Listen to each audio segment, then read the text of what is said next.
This is the story of a modern-day fable from Japan that both saved the video game industry and changed its outlook forever.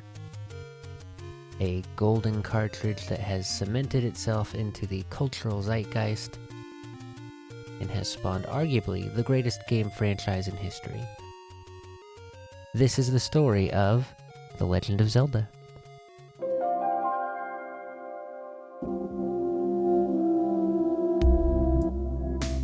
Welcome to 26 for 26, a series showcasing some of my favorite cultural touchstones that are celebrating an anniversary in 2026. I'm your host, Nick, and together we'll take a closer look at the movies, music, games, and a couple of curveballs, and why we should be celebrating their milestone. As a warning, this series may contain swear words and may involve discussion of sensitive topics. Please listen to your own discretion. Today's episode, The Legend of Zelda, for the Family Computer Disk System, released on February 21st, 1986. For folks like me, by which I mean millennials, it's hard, if not impossible, to imagine a world without The Legend of Zelda. Symbols like the Triforce, the Hylian Shield, and Master Sword are ubiquitous, and every generation of gaming console has had a top-rated, highly acclaimed game to entrance and delight another wave of new and returning fans. Unless you were the owner of the Philips CDI, but we won't speak of the forgotten lore here. So, to truly appreciate how significant this game release was, we need to take a few steps back to see how we got one of the most influential titles in gaming history.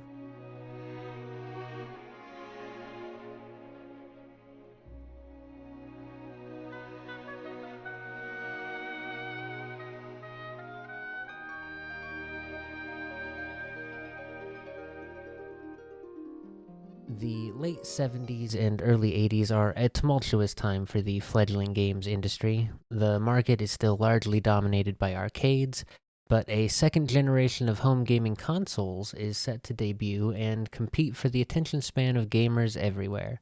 Spurred on by the popularity of Magnavox and Atari, several other companies rushed to get consoles on the market, while Activision kicked open the doors for third-party game developers, programmers who knew how to make games for the console but didn't work directly for the console manufacturer. With these coinciding factors, there was suddenly a huge influx of supply, hundreds of game options across several potential hardware competitors. Technical developments in microprocessor and chip production was allowing these consoles to be made faster and at lower price, but also enabled new competition, the personal computer. As true today as it was in 1982, if you're willing to invest a little more money into a personal computer, you could have a machine that not only played the video games of the day, but also served other functions such as word processing and spreadsheeting. And when a price war between Commodore 64s and Texas Instruments drove PC prices down below that of consoles, there was very little argument for why you should own a games-only machine. But this price-slashing landscape was not sustainable, and by the holiday season of 1983, many retailers stopped carrying both games and computers, as they either had low stock or the prices were too low to be profitable. Texas Instruments admitted defeat against the Commodore, but their bout had taken many other companies down with them. Third-party developers meant that good games earned less money for their console companies, as the developers now took a cut, and that a flood of bad games muddied the market in a rush to be first on the shelf. The domino effect was inevitable. As store shelves began overflowing with unwanted and unpolished games, retailers attempted to return surplus copies to the developer, only to find that the developer had already gone out of business. Retailers were forced to sell off their stock at huge discounts just to get rid of them. This marked increase in availability of bargain bin games meant shoppers were less likely to pay full price anymore, even for top quality games. The poster child for the 1983 crash was Atari, who infamously buried their overstock in a landfill near Alamogordo, New Mexico, in the dead of night. Video game sales dropped from $3.2 billion in 1982 to $100 million in 1985, an over 90% drop that most financial analysts predicted meant the end of the video game fad entirely.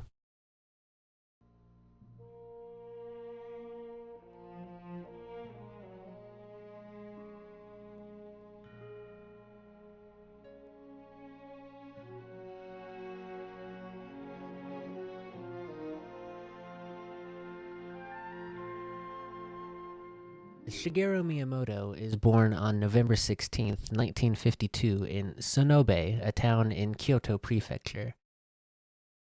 Kyoto boasts being the cultural center of Japan, as it was once the seat of imperial power and was spared from much of the devastation of World War II, allowing some 1,200 years of history and culture to be maintained. Thanks to the Tanba mountain range, Kyoto's climate varies between the north and south, and over 20% of the overall land in Kyoto is designated as natural park space. It is in this rich and diverse biosphere that Miyamoto grows up as a child, exploring the woods and caves, with ancient shrines and temples as the backdrop for his adventures. Little did he know that these childhood romps would have such an incredible impact on the future.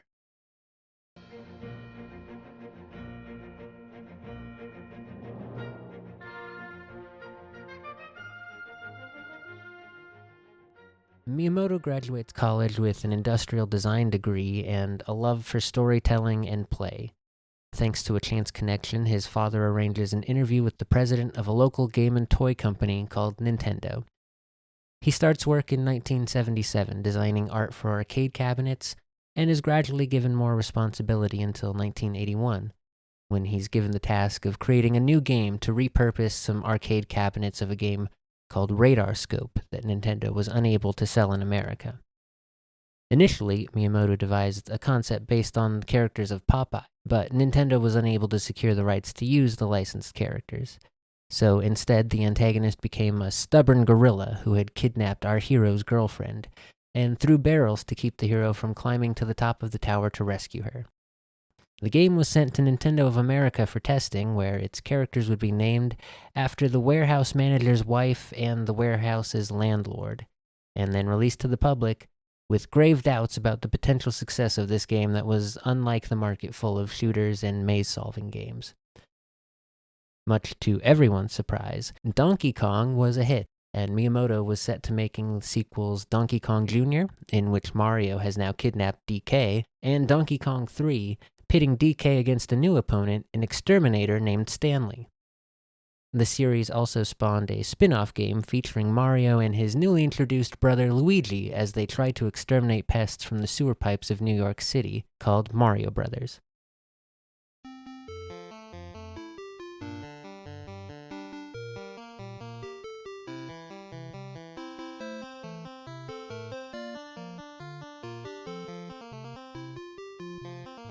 Donkey Kong's arcade success led to a desire to port the game to home consoles, where it became the top-selling game on the ColecoVision console.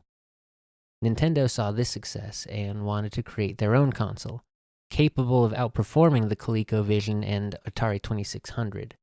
With a wide array of examples of console pitfalls to avoid, Nintendo crafts a machine that is cost-effective while also enabling the device to be modified in the future with hardware expansions such as keyboards and extra controllers. They develop their own hardware for cartridge connections to ensure a consistent gaming experience with no loose or faulty connections, and innovate a new data storage cartridge system allowing developers more freedom and possibility. And they even create a new peripheral designed to be safer and more long-lasting than joysticks, the D-pad. This new console, known officially as the Home Cassette Type Video Game Family Computer, launched on July 15th, 1983, and quickly sold 500,000 units. But the first-gen Famicom had a fatal flaw in the motherboard that caused game crashes under certain conditions.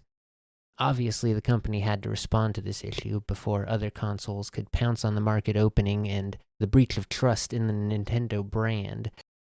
So they did a recall of all first-generation family computers, and having replaced the motherboards, came back to market later that year and devastated the Japanese console market. 14 rival console manufacturers threw in the towel as Nintendo mania gripped Japan. Launching with a limited range of pre-existing arcade titles, Nintendo would begin allowing third-party development in 1984, but asked developers to pay a 30% fee for licensing and production costs, innovating a new standard for the game development industry. A developer now needed to be confident their games were of a certain quality before paying to release them on the Famicom.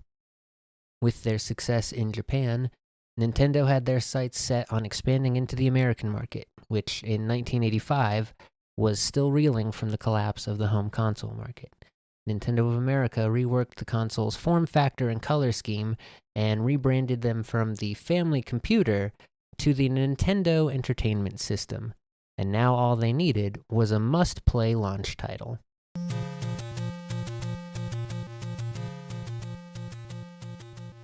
But Shigeru Miyamoto had more ideas than could fit into one game, so instead they concurrently developed two games. Project A was a linear, side-scrolling platforming game, while Project B was the opposite, a non-linear game of exploration and puzzle solving. With so much work going on, new talents needed to be hired. Enter Takeshi Tezuka, credited sometimes as Tenten, writer and designer who had been hired in 1984 before he fully graduated from the Osaka University of Arts. Tezuka did not play video games before working at Nintendo and was introduced to them by his girlfriend after he got the Nintendo job. Hired about the same time was Koji Kondo, also from the Osaka University of Arts, who studied art planning but had been a casual musician for much of his life, playing in a cover band during his college days. Kondo was drawn to the sounds of arcade games, and when the school job board had a posting from Nintendo, it was the only job he applied to. He became the first Nintendo hire specifically to compose and design the soundscapes of their games.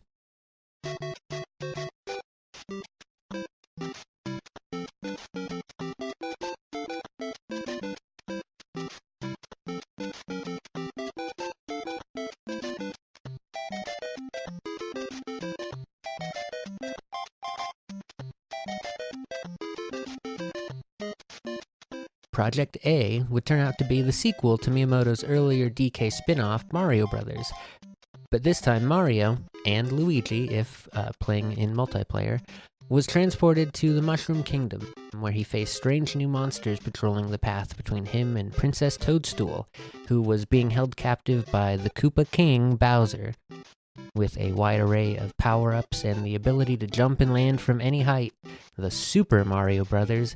Released on the NES in the fall of 1985, introducing the world to the platonic ideal of a platforming game and a lovable cast of characters that continue to star in critically acclaimed, console-defining games and are now even driving several generations of fans to the movies. But we're not here today to talk about Mario, we're here to talk about the other project.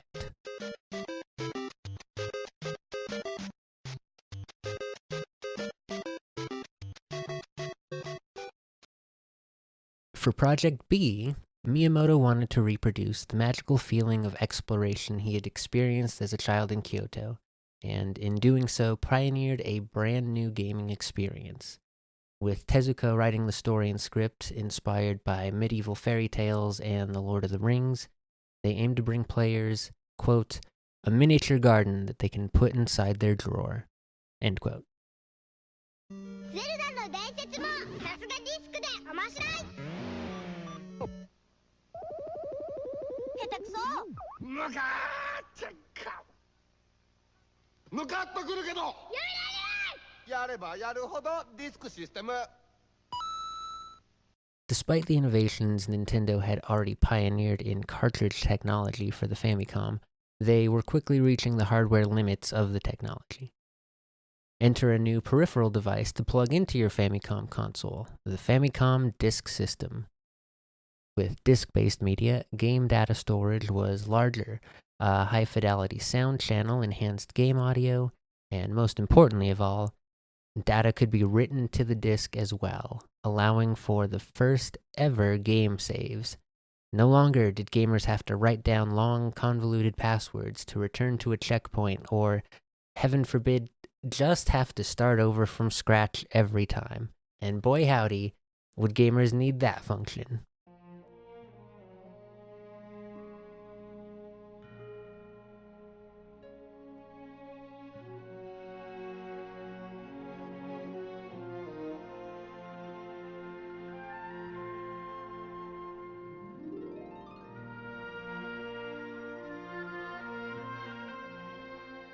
While a handful of games on PC describe themselves as adventure games, these were largely text-based with limited interaction or graphical feedback. For the first time, players were given a character to control in a wide open game world. An opening text screen set the stage for players to understand their objective of obtaining the 8 pieces of the Triforce, and a quick montage of other useful or helpful items to be on the lookout for in your journey. And then it was up to you to decide where to go and what to do. Players were allowed to explore as much of the overworld map as they wanted as they looked for the entrances to the 8 dungeons, some of which are hidden and cannot be found until acquiring certain tools or items elsewhere in the game. The game is also very low on dialogue, and there are only a handful of NPCs in the game, leaving it up to the player to discover the puzzles and figure out how to solve them.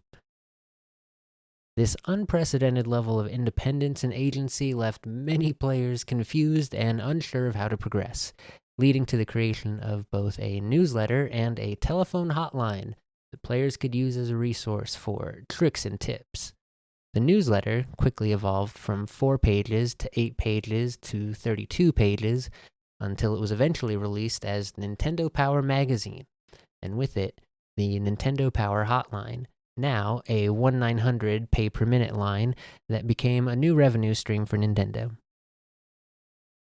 Outside of these official avenues, The Legend of Zelda became the genesis of gaming urban legends, as hidden secrets and shortcuts were passed word of mouth around the schoolyard, sometimes true and sometimes someone's older brother thought it'd be funny to watch you try something impossible for hours on end.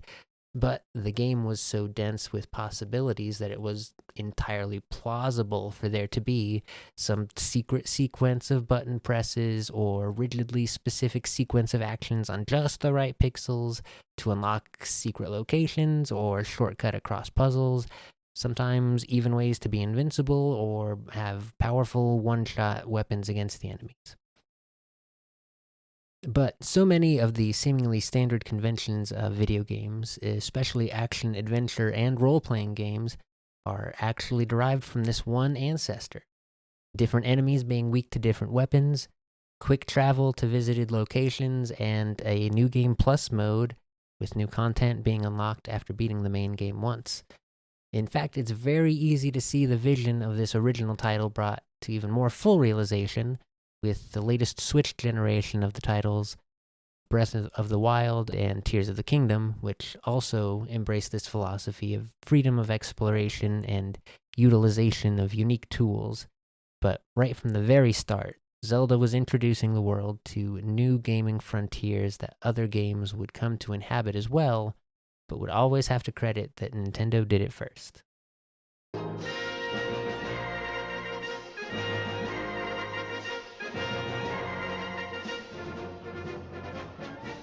Indisputably, part of the secret sauce that makes the Zelda games as a franchise memorable and lovable is the soundscape, which has remained largely unchanged since the original, ever evolving with the hardware of the times, but at its core still the same melodies and sound effects which are such a richly realized part of the texture of these fantasy worlds we explore throughout the series. From the main menu screen theme,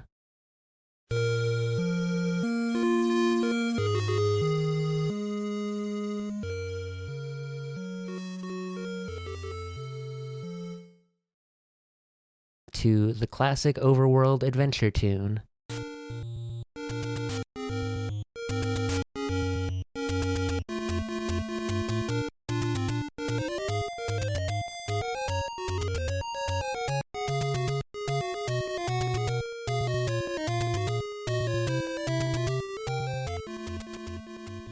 to the iconic sound effect design that has been satisfying every single time.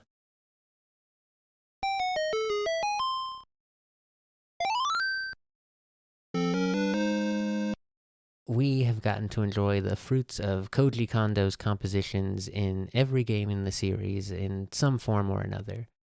I do hope all of the audio stays in the episode, but if you're hearing my a cappella renditions, you'll know the copyright hammer came down.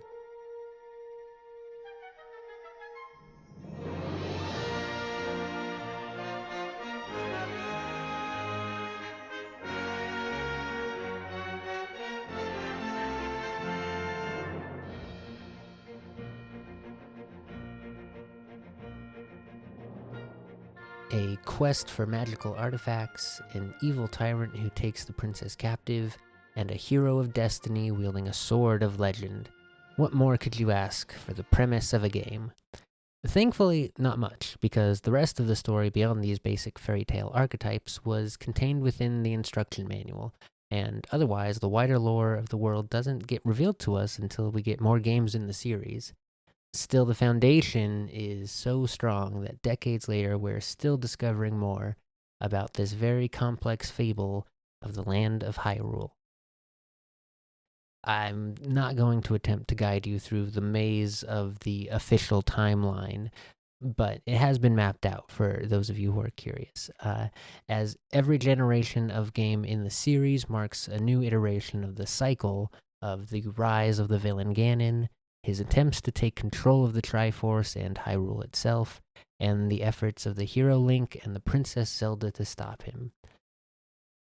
This, I think, is the brilliance of the original game in not setting too many details. It allows the story to remain a fairy tale, where the details matter less than the lessons the story tries to impart.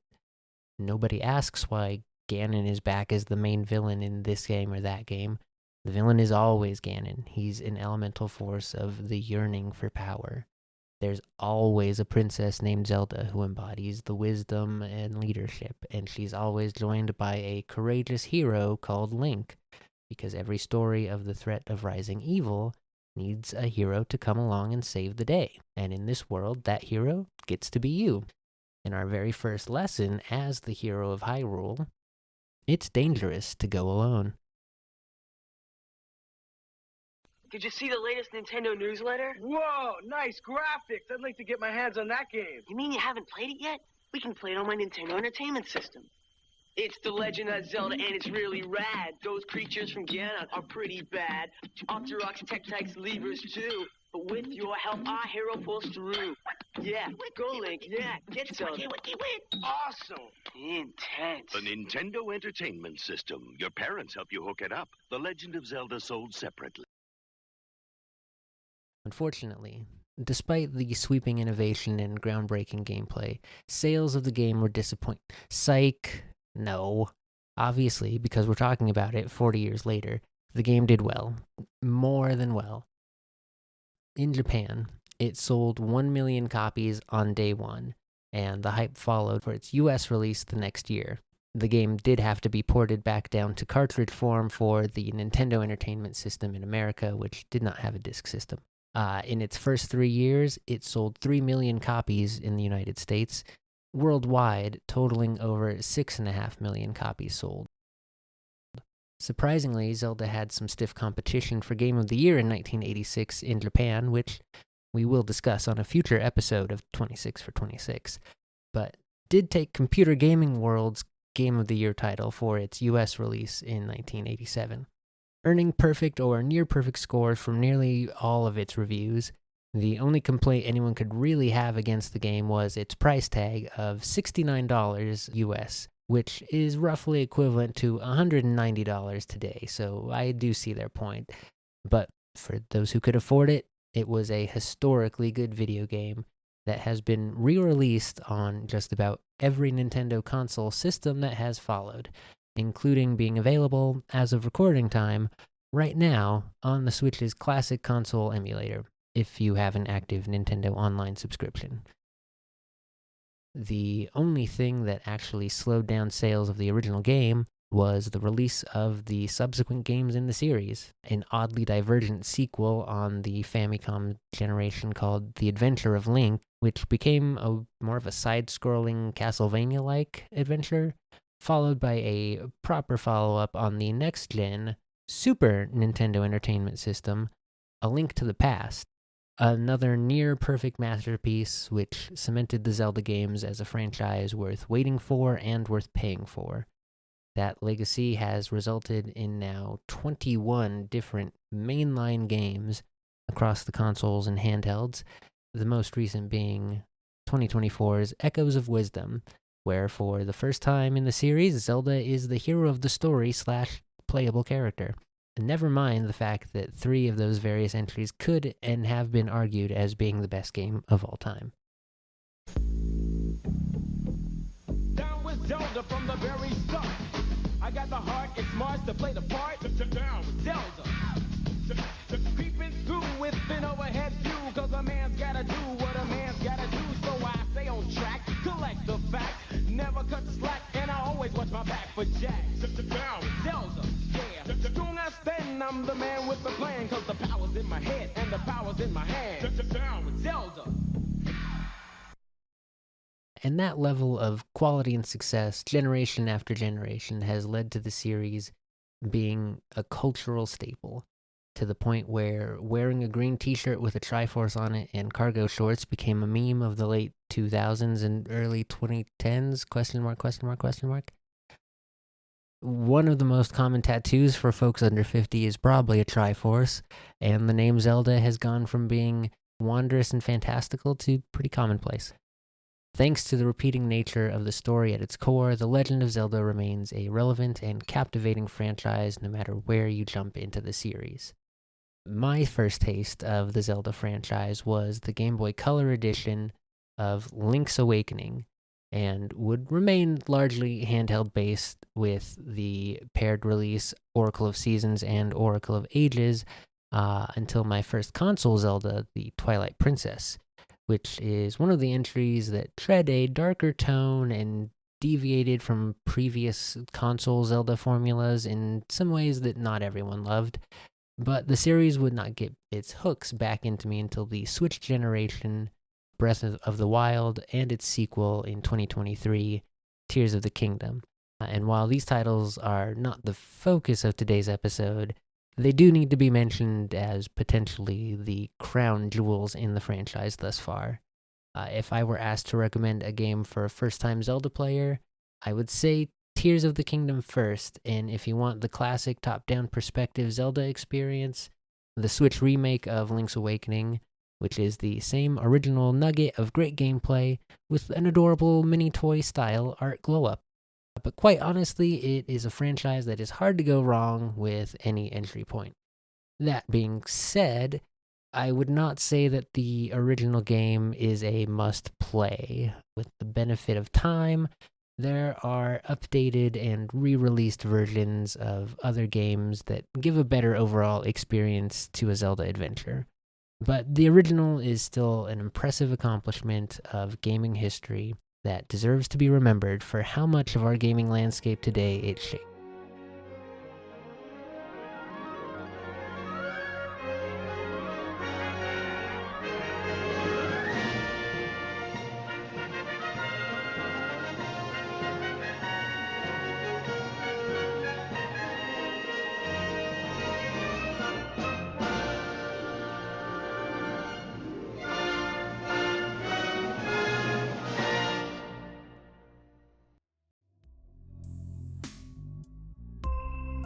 Thank you for listening to this episode of 26 for 26. I hope you found it entertaining and informative. Did you learn something new about Zelda? Which game was your first in the series? Which game's your favorite? Let me know in the comments. As always, if you like the show, a follow and a 5-star rating are free ways for you to show your support, and they make me feel nice and fuzzy inside. Find the other episodes of 26 for 26, as well as other shows from 321 Productions at our website, 321pods.com. We have more gaming history on the horizon. Next week we take on another cultural juggernaut as we learn how and why we gotta catch 'em all, Pokemon. That's all for this episode. I pass down to you now a historic piece of the fandom that you may in turn pass it along for generations to follow. The Link Song.